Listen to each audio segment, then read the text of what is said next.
Hello, Laura. Hi, Steph. Nice to see you again. So great to see you, and even better to be back with you. We have some very exciting news for everyone. We've changed our name. If you haven't noticed. Mhm. So we are now, shall we say it on three? Yes, let's do it. Okay. One, two, three. The Millennial Real mystics. Mystics. So we are so thrilled to be back. We have changed the format of our show a little bit, so we'll still be unpacking different cultural events and things that are taking place in the cultural zeitgeist and pairing that up with astrology and kind of breaking down some of those archetypes and symbolism. But we are also excited and thrilled to announce that we will be inviting on celebrity guests and unpack their birth chart and also have one-on-one sessions with them where we engage in various forms of divination. Yeah, we're really excited because today we're recording this on Wednesday, March 1st, 2023. We have the most fortunate aspect in the sky, especially for us fire signs here. We have a Venus Jupiter conjunction at 12 degrees of Aries, which trine our placements. And Aries is all about starting over. It's like spring. Let's get after it. Let's just do it. And after a couple months of getting into a little entanglement, we are excited to be back. Yes, we have a really exciting Mars retrograde story that we can't wait to share with you. And if you were wondering, like, did Mars retrograde get them? What happened to um, the show formerly known as something I don't even know if we're allowed to say our old name. Well, our show was formerly known as the time during the day when it's between like 3 and 5 a.m. and it's super mystical and you can connect to the other realms, but it's a common occult phrase that Stephanie and I are still going to use, but we just can't associate it with our show. But yeah.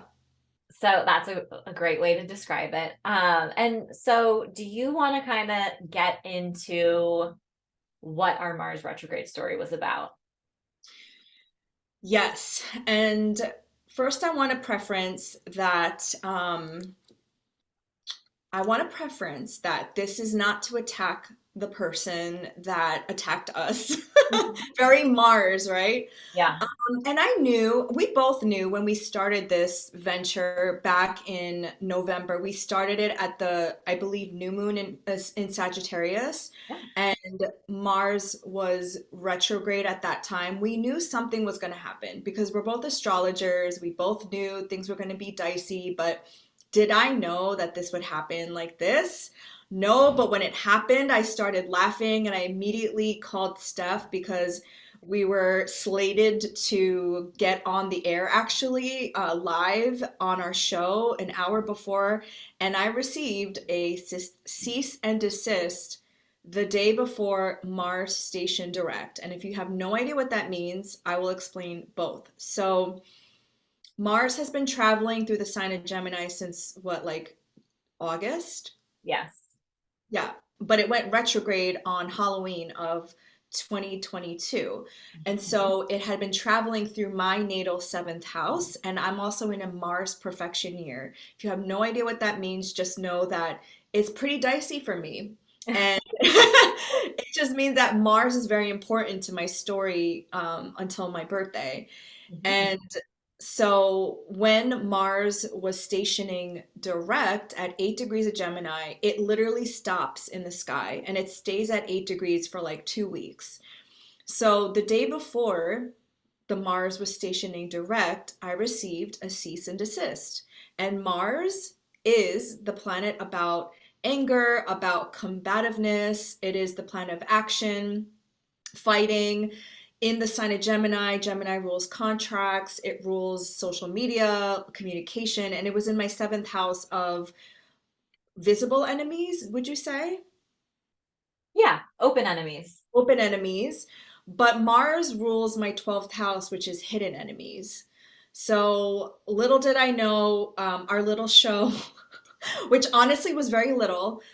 We thank all of the subscribers who and the two patrons we had, two patrons, okay? Yeah. Um, our small little but mighty enterprise angered somebody that I knew from my past. And so I'm not going to say her name, she who must not be named on this hour, because when you name something, I think you give it power. But you can look this up because she trademarked the name The Witching Hour. So you can look this up. This is public information. And um, I this think is it's I think it's important to name that she trademarked it way after we had began yes. filming and recording. And there's receipts to this. So when we started this like show, right? It was about astrology, as you know, it was about witchiness, it's about manifestation and healing our witch wound. And we started it November, exactly on the new moon in Sagittarius in November of 2022. When you look up when she trademarked or filed for this trademark, it was December 20th of 2022. So it was a month after we started this. And to my understanding, and still to this day, she's not a practicing astrologer. She is an acupuncturist and she holds women's circles once a month. You got that understanding too, right, from your research? Yeah. Yeah. Yeah. Um, and I also just want to add, because you were talking about your personal transits, what were going on at the time. It was also reflected in my personal transits. So I had Venus exactly opposite my sun in my seventh house. So I was also getting activated in the seventh house of open enemies at the same time. And the sun in Capricorn was forming an exact square to my midheaven and my IC from the sixth house of enemies. So yeah, we were both getting lit up. Yeah, and so we never shared this story, but when we first started this venture, we like took an oath. We took a partnership oath. Mhm. We like signed a contract. We like verbally said our oaths to each other. So Stephanie is very much my one-on-one business partner. And so, of course, like if something is transiting my seventh house of one-on-one partnerships, this is going to directly impact Stephanie. So I Mhm. wanted to also put it out there. Yeah, yeah, but it was just wild to see. No, I mean it was. I laughed too. I think that was we had the best reaction you could have because it's like, okay, like you said, this is something, a passion project, something we believe in, and we started in with meager beginnings. We it's not like we had built an empire and we're making millions off of the show yet. Yes. Venus Jupiter yet. But yeah, so okay, go on.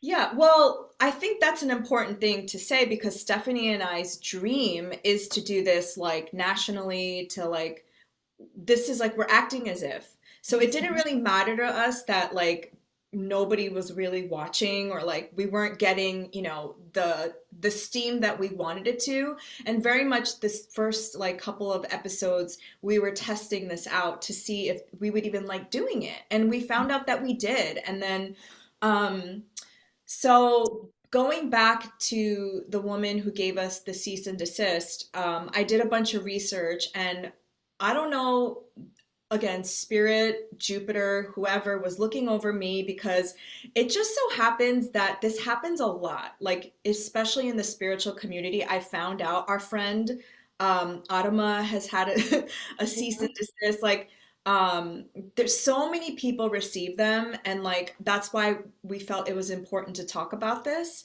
And I asked my network for help and to guide us because I had never received a cease and desist before. Um, and somebody that I'm a mutual with on TikTok, her name is Meredith Lynch. Thank you, Meredith. She received two cease and desist from like Bravo TV reality stars. So she like talked to me through what to do. She gave me a lot of advice. And I also spoke to some lawyers, and basically the advice was to just change our name and to Mhm. just like get rid of all of our content and like edit out the word witching hour. And so we both decided that that would be the best course of action and kind of take this as like, with Gemini, you have to do things twice. And so we're like, okay, this was the trial run. Let's regroup and start over, take a little breather, and revamp our name. And if she wants that name, She's like got it. she's got it. Like you got it. Yeah. If you want that, it's yours. We'll find our own name. But the kicker here is, and I want you to share how you felt about this as well, is I knew this woman. Like we were connected through a mutual connection, and she is also based in New York. And we had a very short like interlude of knowing each other pre-pandemic. And she has my phone number, and I actually emailed her when all of this was going on just to express like I wish she had just texted me and expressed like she felt uncomfortable using that name. And also, when you file a trademark, it has to be that you both offer the same exact thing. So Yes. at the time when you even said we should trademark this, right? And I was like, no, it's not a big deal. But Mhm. when we looked at the time, there was no trademark for what we were doing. We were doing an astrology TV show, and there was nothing that was out there to our knowledge. There were a couple of witching hour like YouTube channels and like Instagram handles, but nobody doing what we were doing. So to our knowledge at that point, like we were good.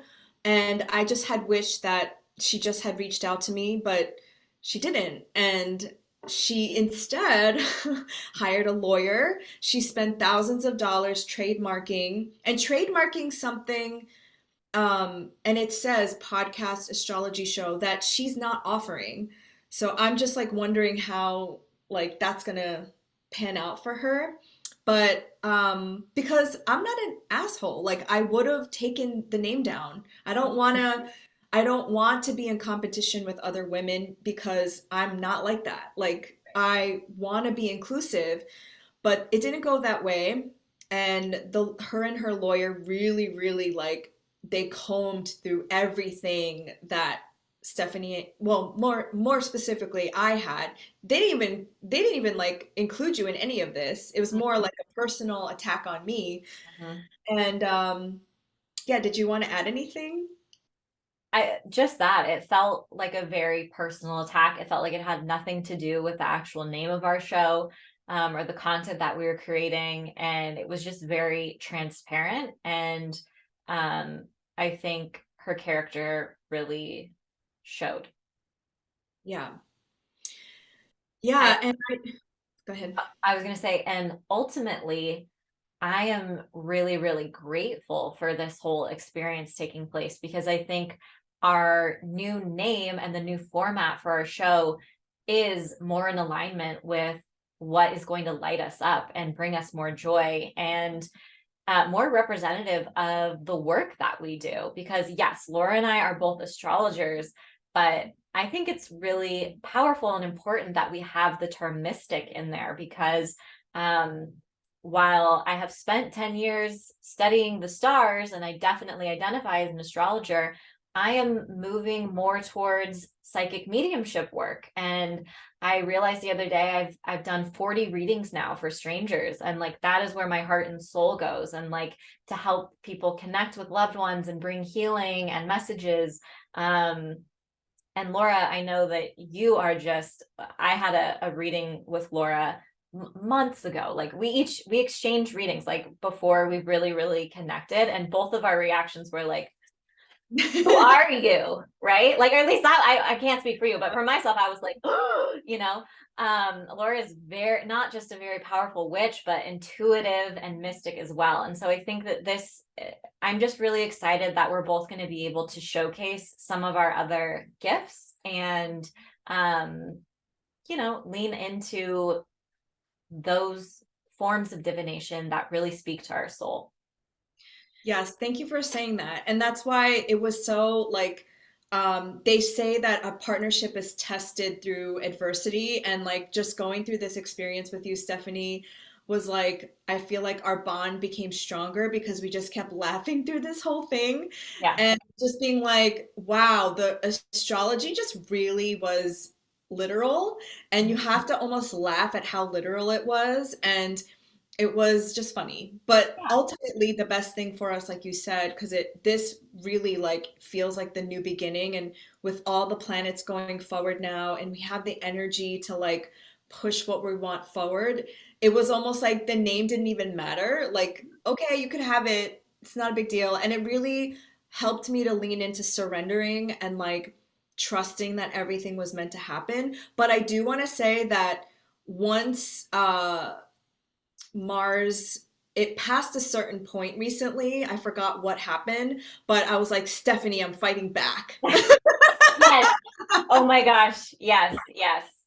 Oh, I Because wish the I, lawyer, well, because the lawyer didn't want us to use the hashtag the witching hour. yeah. And I literally wrote like 10 emails back to back saying that you cannot ban us from using a common occult phrase. Like that's like saying happy hour. I can't use the hashtag happy hour because Or my astrology.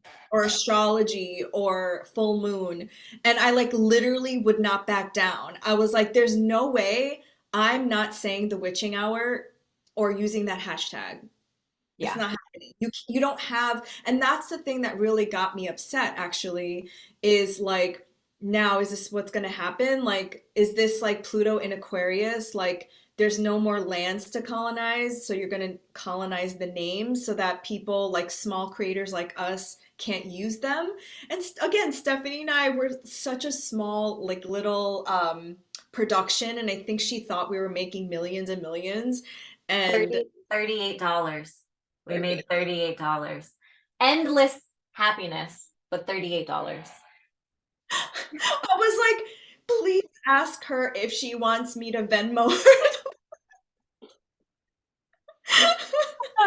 Yeah. I mean, it was ultimately for the best, but yeah, it was a situation that was just so Mars and Gemini. And Mars being in an air sign, that makes me think of contracts and law and all of the above. So it was just very on brand. It was very on brand. Also, like, again, Gemini being the twins, like fighting over the same name. Like, there were just so many things that I was like, of course, of Mhm. course. Yeah. And so, we were like, I was curious. I was like, well, you were like, we have to talk about this, when we come back. And I wanted to talk about it too, because I'm like, I'm sure there's so many people out there who saw that we went from like 100 to 0. And we're Mhm. wondering, like, what happened? Did they have a Mars retrograde falling out? No. We make a full moon. Okay. Full moon. Yeah. Mm-mm, mm-mm. Um, but yeah, we did have a Mars retrograde story that we were really excited to share with you. Yeah. And I'm so grateful to Stephanie because we both agreed to take a little bit of a breather, like start fresh, let that kind of like phase out. And because it was still going until last week, like that whole saga was still like, and I was like, wow, our little show really like made her hot and bothered. It ruffled some feathers. And you know what? That's a great sign. That's a great sign. Mhm. And we had like, obviously other things happen in between that time, but like really we're grateful to be back. We're grateful to start fresh with the new name. Mhm. Ours is gonna change signs later this month. So, with that being said, what are you looking forward to in March? Oof, oof. Okay. Well, today is just a juicy, juicy day in the stars. So for anyone who is catching this, and I just think even the next couple days we'll be feeling the energy. The two benefics, the sweetest little planets in the sky, Venus and Jupiter, are really close to one another. And that is just beautiful, supportive energy, encouraging energy, indulgent energy. So follow your whims and your desires. Um, I think the month started out beautifully, and it's a little gift because there are so many speed bumps, celestial speed bumps along the way, which we will get to. But I'm also looking forward to Venus entering Taurus.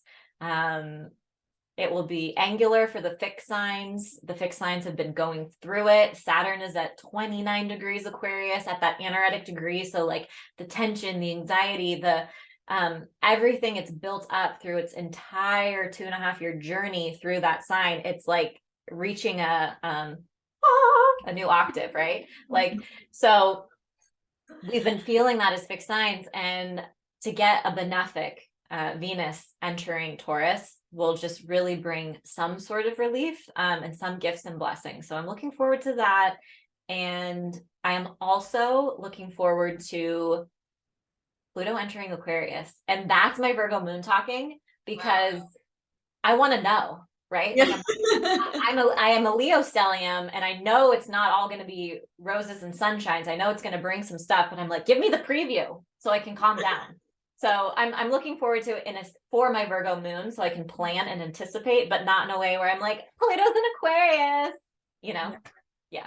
At least Pluto will be there for 20 years, so it'll be like a slow burn. Yes. Yes. Um, How about yourself?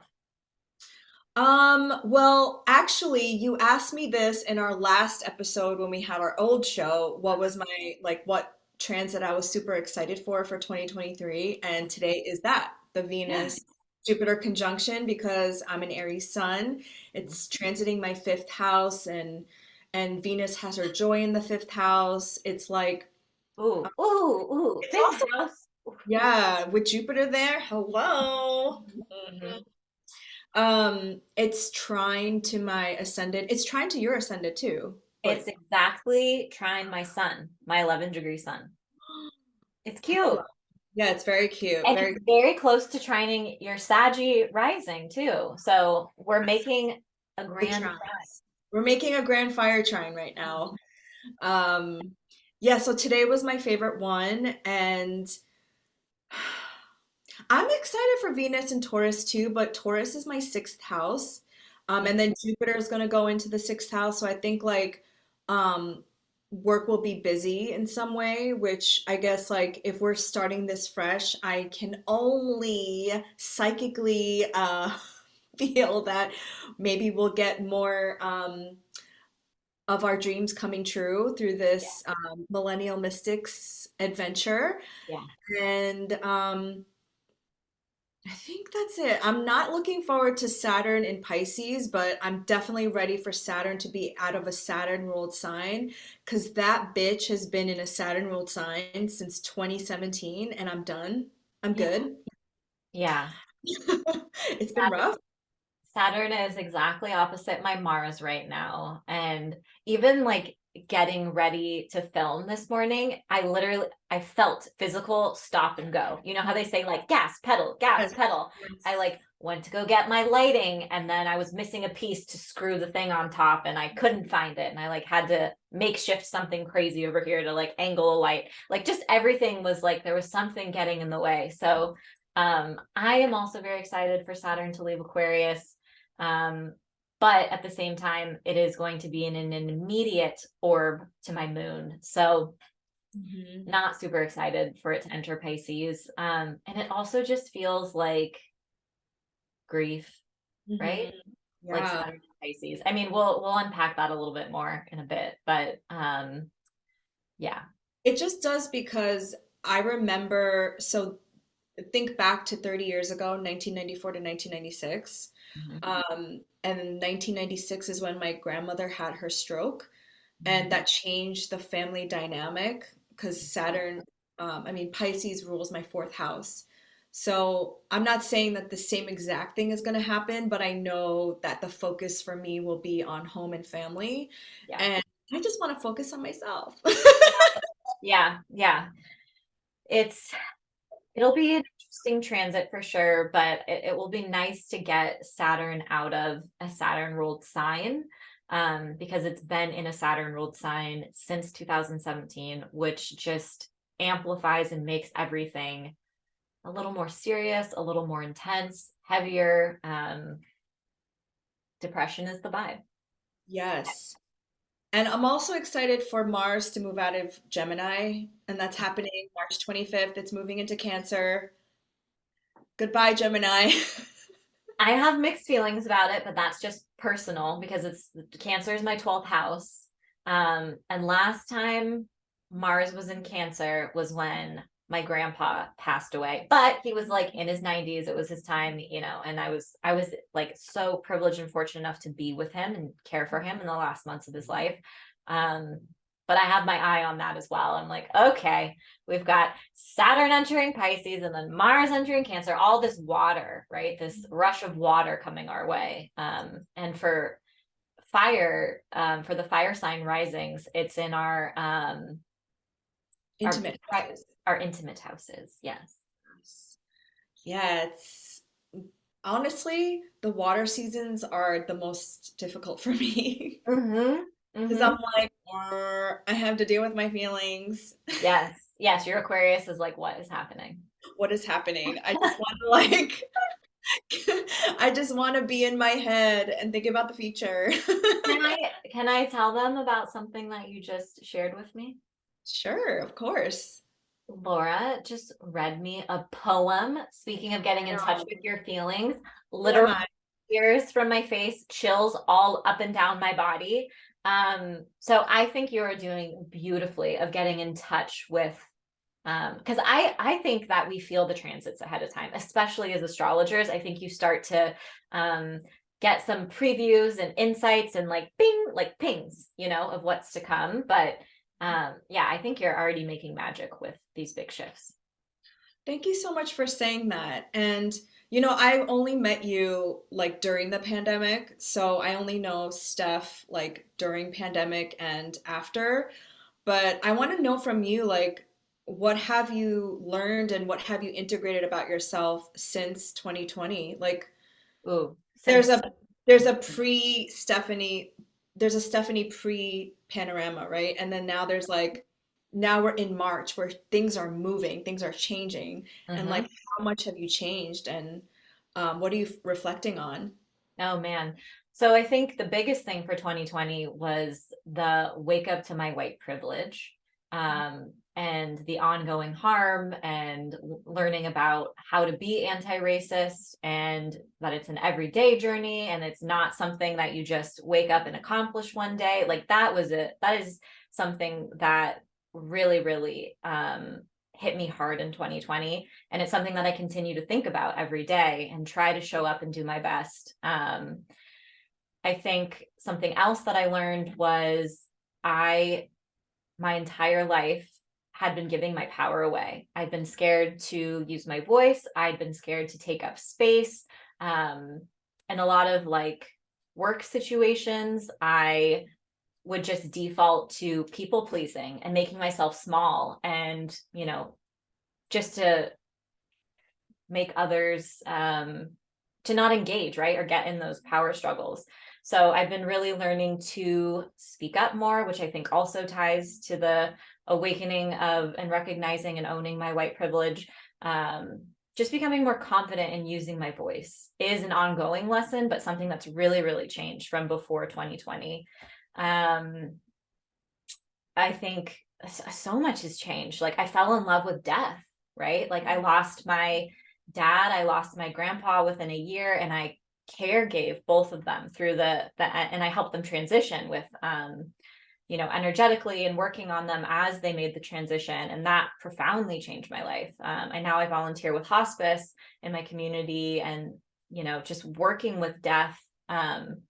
That's my mission, like having that solidified, like this is what I'm really here to do. Like yes, I love astrology forever, will be obsessed with it, love giving readings, but um working with death has really, really been something that shifted. And my sister was also on life support in the beginning of I think Saturn in Capricorn, but still, so just death was like a major, major revelation for me. Yeah. How about yourself? Wow.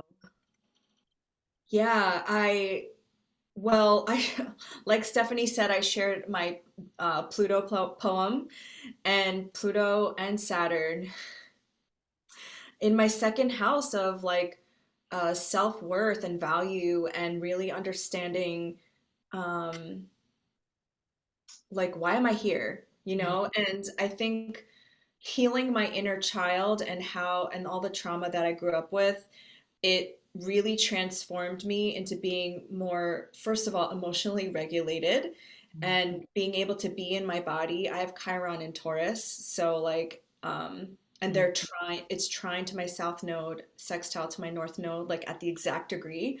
So Mm. um knowing how to like just be in my body and feel safe in an environment that's like chaotic, and forgiving my parents Mm. and forgiving my father and my mother and healing the divine masculine and feminine within me, but also knowing that like I have everything that I need to transform my life. Like I'm not going to be the victim anymore. I'm not going to blame people. I'm not going to blame my parents, even though that was fun for a little while. I'm not going to do it anymore because ultimately we're powerful co-creators. And it's interesting you asked me how it was to travel to Cartagena, my first like international travel since like the pandemic, and I don't have this constant need to run away anymore. You Mm. know, like I was definitely in the lower vibration of Sagittarius, which was just like numbing and running. But now I feel like I don't need to do that anymore. I Mhm. feel like certain things that were totally off the table, I'm like reconsidering because Mm. I've healed parts of myself. Mhm. And I think I'm just like I'm the same but different. Yeah. Yeah. Yeah. I think Saturn in Aquarius in its domicile was like just such a reality check. Like those are the two words that I think of when I think of I yeah, I also struggled with dissociation my whole life, and it wasn't until Saturn in Aquarius where I realized I have been in a state of perpetual dissociation and like survival mode, right? And it Yes. was just a reality check. It was a massive reality check. So I know that this transit had to be profound in everyone's life, regardless of what your rising sign is or your placements. It just, yeah, just And big. what you were saying about death, like, because we went through a pandemic and because death was in our face, sometimes we don't live until we face death. Mhm. Sometimes we don't like fully appreciate that we're here as these celestial beings in meat sacks, that like this is ephemeral and we Yes. don't know if we're gonna even be alive tomorrow. So we might as well take the make the most out of our lives. This is very Aries energy. It's like take the leap and the net will appear. Like take the risk, just do it. Like fuck it. Like who cares?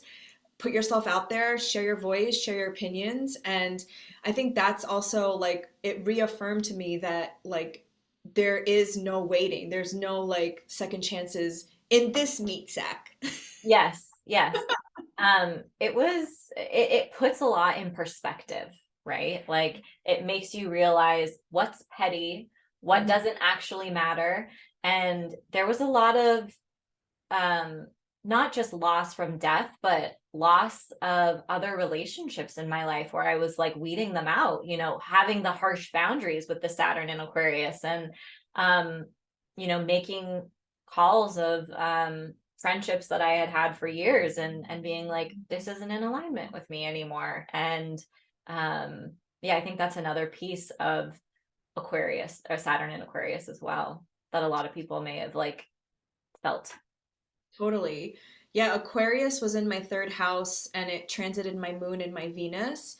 And for the first time, I like asked my platonic relationships, do you want to take this relationship to the next level? Like, do you want to invest time in our relationship? Because, we don't do that with platonic relationships. We only do that with romantic ones. Mhm. And definitely the people that needed to leave left because, Saturn cuts away. Yeah.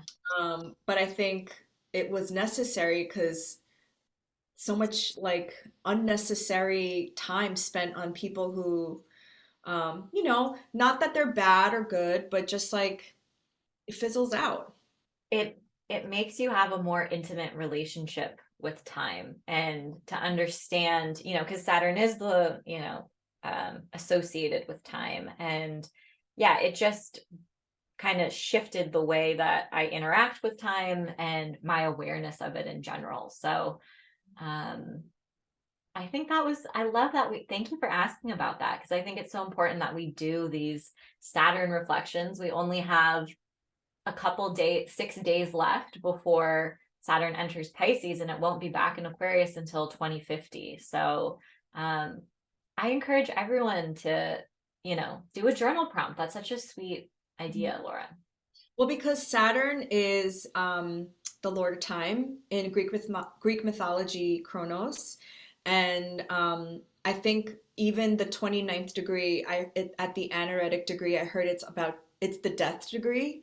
And if Mhm. you think about it, Saturn in Aquarius is like air, and then it's going to plunge into like the deep ocean. So it's like out up here, and you're going to go deep down. And I can't help but reflect on the last 3 years and then the last 7 years with Saturn and Saturn ruled signs, and how like bleak and dark it seemed, and like gray and vanilla.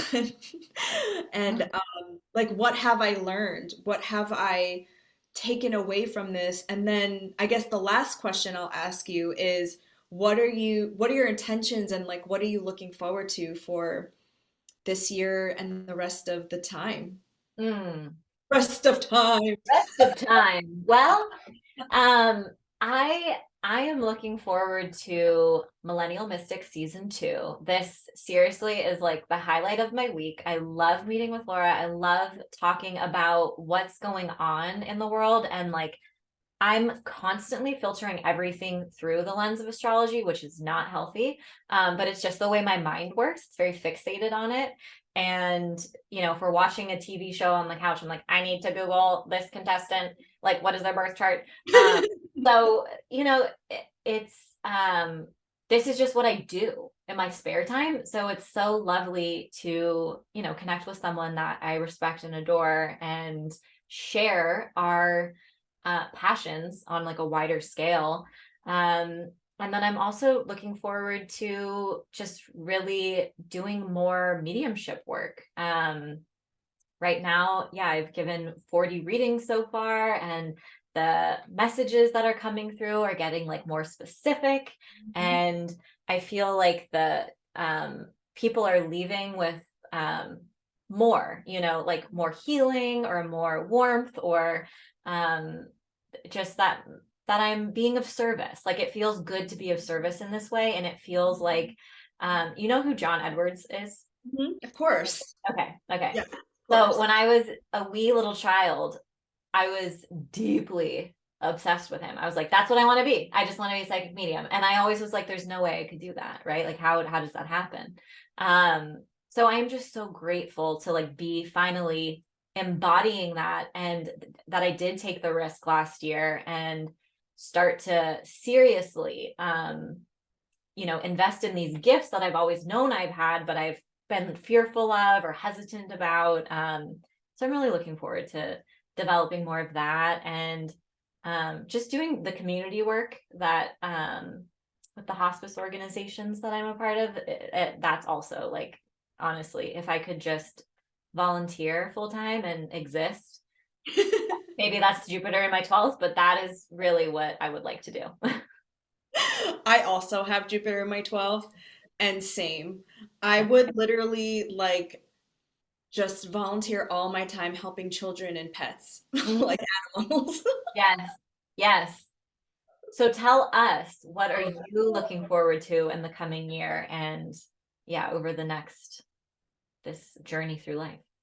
Yeah, well, I really held myself back from texting you during my break.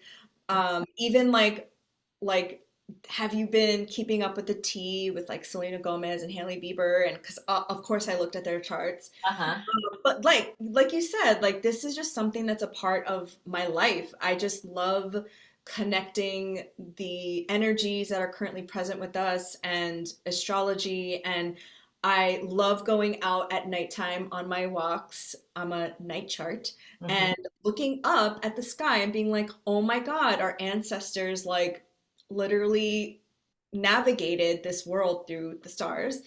and just sharing that with other people in the world. And yeah, I think similar to what you said, just sharing my other gifts that I've kind of like held in the back burner because it was weird or like witchy. And like the first episode that we did in our previous show was about healing our witch wound and like finally coming out and sharing that, yeah, we have these like metaphysical gifts that are kind of spooky and we Mhm. know things. And it's cool to also have a friend like that because like we can help each other and be like, hey, I heard spirit tell me, or I had a dream about you. You got to do Yeah. that, and not be like, oh, you're weird, you know? Yes. Yes. Yes. I know. I remember the first time I met you, I think maybe 2 years ago now, a year and a half ago. Years ago. Um, yeah. And I forget which one of us brought it up, but we were talking about like just other, like being in another dimension in your dreams. And the other person was like, oh, yeah, yeah, duh. Right. Yes. Like, yeah, it happens. I've been there. I felt it. I know it. Yeah. And we were like, Yeah. so, yeah, just to, be to be seen and understood. And, yeah, I love it so much. Yeah, and manifest our dream because I think it's also another thing to be able to create something with somebody who has the same passion and who wants the same thing. And two is way better and more fun than one.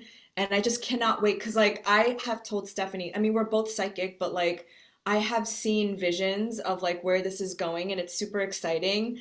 And um, it's like everything everywhere all at once, like that movie. And like, I tune in sometimes and I'm like, oh my God, this is so Yeah. exciting. So I'm just really excited for it to come to pass in this timeline. And we're already like embodying a lot of that with season 2. And I just can't wait to start to share some of the upcoming episodes we have planned for you all with celebrity guests. Oh, it's going to be so fun. Yeah, super excited. So yeah, we hope that you stay along with us on this journey, and we're so thankful for all the supporters. Thank you for asking us if we're okay and checking in with us. We're great. We're more than great. Millennial Mystics, here we come. Woo! And yeah, so we will catch you. We are now a bi-weekly show, so you can expect at least 2 new episodes a month, and we can't wait to see you in 2 weeks. Bye. Bye.